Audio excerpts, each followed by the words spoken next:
right, welcome to your Friday edition of First Take. My name is Joe Fortenbaugh, filling in for Molly, Michael Wilbon, Brian Windhorst, and of course Stephen A. All here for a jam-packed show we've put together for you. Draymond Green is where we begin. He sounded off after receiving a technical foul in last night's game. We're going to get to those comments in just a minute, but we begin with the on-court action where the Wolves took full advantage of Steph Curry's absence to win Game 2, 117-93. Anthony Edwards had an injury scare of his own, but was able to return in the second half. He finished with 20 points, while Julius Randle led the way with 24. Series now shifts to Golden State, all knotted up at 1 game apiece. Wilbon, we begin with you. We waving the white towel here, or do you give Golden State a shot to come back and win this thing? I give Golden State a real chance to win a game at home, which is as far as you can go. We have no idea what's going to happen with Steph Curry. Anybody who loves basketball is hoping he can get back in this series, maybe Game 6 if he does. But in the meantime, the Warriors, to get there, need to win a game. They got 2 games coming up at home. Minnesota is not without flaws. We see the Timberwolves do some weird things in some games over the past couple of years, even as they've gone to a conference final. We've seen that a year ago.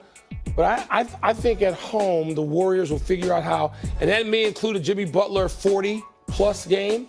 They'll get enough of the ensemble effort, as Steve Kerr mentioned. But yeah, Joe, I'm giving the Warriors a game at home, and we're going to have a series still. Hope we get Steph back. To say that Steve Kerr was searching in this game would be an understatement. He played 14 different players in the first half alone, not in garbage time. He was so searching that he was throwing everything he could out there, trying to figure this out. When Steph Curry is on the court in this playoffs, the Warriors average 116 points every 100 times they get the ball. That is excellent. That is why they're in the second round. When he doesn't play, they average 93. It's a catastrophic fall off. When Jimmy Butler is not out there, it falls like another 10 points. Jimmy Butler ain't playing 48, okay? So they have got to find a way to get offense from somewhere. Before they figure out claw back a win or whether they can get 3 or 4, win game 3 or 4, they got to figure out where they're going to get scoring. Now, the one ray of sunshine is that one of the 14 guys that he played was Jonathan Kuminga, who has not been a guy who he has played that much over the last third of the season or so. And Kuminga hit 8 straight shots and gave them a chance in the second half with a run that for a second we thought we were going to get another 20-point, a home team blowing a 20-point lead, but that didn't happen. The Wolves held them off. But unless they get that offense from somewhere, it's just going to get elementary because the Wolves didn't play very good offensively at the end of that Lakers series. They didn't play very good offensively to start this series. Ant got called out by his head coach. They had 33 assists as a team last night. Ant went from 2 assists in Game 1 to 9 assists in Game 2. That was him responding to what Chris Finch said. And so I expect that the Wolves are going to play good basketball here, and they're going to smell blood. So the Warriors are going to need some sort of offensive explosion from somebody we don't expect to get a win. The series is not over. And before I even go a bit further, it's always beautiful to see my brother Mike Wilbon, particularly in studio. Thank you, Steve A. And normally with everybody else, I say sitting in that chair is a huge responsibility, but it's in reverse. I mean, you sitting in that chair, now I got a responsibility. I'm scared sitting in this chair. I shouldn't be in this chair. And by the way, you can laugh at me all game long, all show long, because I've lost my voice because of my Knicks fandom. That's why I'm. How are you going to pace yourself? You got to go to June. What are you doing? I lost my voice, man. I'll pace myself from now on. I got excited early in the week. Who the hell thought that the Knicks would be up 2-0 for crying out loud after 2 America weeps. Nobody. Wait, right. But you lost your voice, but you lost your life on Law and Order. We're glad to see you. I mean, seriously, that's Law and Order is my thing. Now. Shout out Ted Hunter. But it was Ted Hunter. It wasn't Stephen A. Smith. Oh, okay. Stephen A. Smith is alive and well. Ted Hunter got smoked. But anyway, let me say this about Minnesota. Jimmy Butler has got to be good for a game. He's got to be. That's what you got him there for. You got him there for more than that. But especially in a situation like this, Jaden McDaniels, Julius Randle, and Ant-Man, when guarding Jimmy Butler is shooting 13% in this series, 2 of 15. He's got to do better. He's got to be able to get you one game. And that's really what this comes down to. You know when Steph Curry is going to be out, Draymond shooting 1 of 6 from 3 and not scoring too much last night. That's not that big of a deal. That's not what he's there for. Buddy Hield, you expected a little bit more. He came crashing down to earth a little bit. He had 15 points last night, but didn't shoot too well either. Jimmy Butler can't be shooting 39% from the field. He's got to raise his level of play and be the guy we know him to be come postseason for one game. Because if the reports are right, Steph Curry will be back, hopefully by Game 5. Worst case scenario, Game 6. They'll either be tied 2-2, hopefully, or even if they're down 3-2, you got to have a chance. But you got to get a game without Steph Curry. That's Jimmy Butler's job. Sadly, the best hope for Golden State might be Minnesota donking one off like they did in Game 2 against the Lakers or Game 1 of this series, because they have had 2 really bad shooting efforts so far this postseason. That's not what Golden State can bank on if they want to make a run. But Wilbon will give you the last word here. Well, you just mentioned it. I mean, Minnesota has these games. And so the notion that teams play 6 and 7 and 8 consecutive playoff games at some peak level is seriously flawed. It doesn't happen. And not even the greatest players have runs like that. Maybe one in their whole careers, talking about the greatest players. So but it is amazing to see what Steph Curry means to the Golden State Warriors, what he means to the league, what he means to the playoffs. I want Steph Curry back. All right.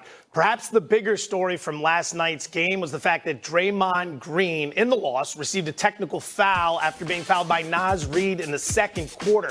Draymond flailed his arm at Reid's head, earning the call from the officials. It was his 5th technical of this postseason. If he gets 2 more technical fouls, he would be suspended for 1 game. Draymond didn't mince words postgame. Look like the angry black man. I'm not an angry black man. I'm a very successful, educated black man with a great family. And I'm great at basketball. I'm great at what I do. The agenda to try to keep making me look like an angry black man is crazy. I'm sick of it. It's ridiculous. Wilbon, you heard what Draymond have to say. Your thoughts? I don't know what that was in response to. I don't know what the question was. We have no context. I don't believe it had anything to do with the technical foul. I don't know that. But we know there was an incident where a fan was thrown out of the arena because of what he said, or at least in the vicinity of, while Draymond was on a bike, stationary bike, trying to stay warm as players do. We don't know. There's too much we don't know. But, you know, the rant that we heard, if you want to call it that, is interesting to those of us who, I'm often an angry black man and I ain't going to apologize for it. More mornings than not, I wake up that way. So good for Draymond that he doesn't want to be portrayed that way. Good for him. I don't mind being portrayed that way because I am that way often. But historically, this is a thing that has to be dealt with, has to be, you know, dealt with, accepted, rejected, whatever you do to position yourself and what you believe. And so Draymond Green, I'd like to hear him. Draymond is a guy I've gotten to talk to. Stephen and Wendy and I get to talk to Draymond all the time.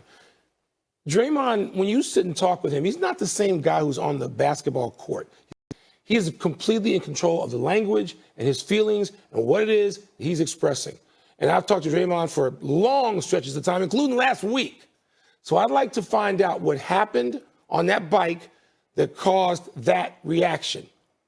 I don't have any reaction other than that, because anybody who fits the description of black man in America who's older than 17 has had things that trigger a response that may sound very much like that, if not identical.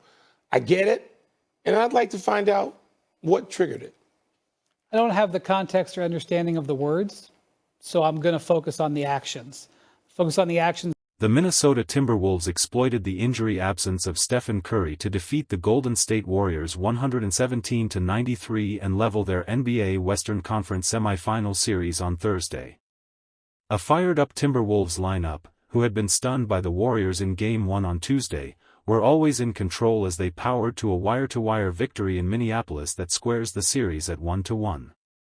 Julius Randle led the scoring for Minnesota with 24 points, 11 assists and 7 rebounds, while Anthony Edwards finished with 20 points and 9 rebounds. Jimmy Butler's assertiveness as a scorer in the absence of Stephen Curry was a major talking point heading into Game 2 of the Golden State Warriors Western Conference semifinal series against the Minnesota Timberwolves. The 35-year-old playoff riser finished the contest with 17 points, 7 rebounds, and 4 assists while connecting on just 3 of his 5 attempts from the free throw line. As one of the greatest postseason performers in recent NBA history, Butler appeared slightly gun-shy throughout the Warriors' eventual 117-93 blowout loss to the Timberwolves on Thursday night. With the series now tied 1-1 heading back to the Bay, the ex-Miami Heat star and 2023 Eastern Conference Finals MVP was questioned by media members after Game 2 with regard to handling postseason expectations while garnering the famous "Playoff Jimmy" moniker, and previously showcasing his scoring ability in pressure-filled games. "I don't have a burden or expectation," Butler told reporters during his post-game media availability Thursday night. "I play basketball the right way. I will continue to play basketball the right way. If that time comes where you're people that are saying whatever, supposed to score 40 or whatever the case may be, I'm capable of it. I can do it. But I love making sure my guys are comfortable. Passing the ball to them. But we'll talk about it. If that may be needed, who knows?"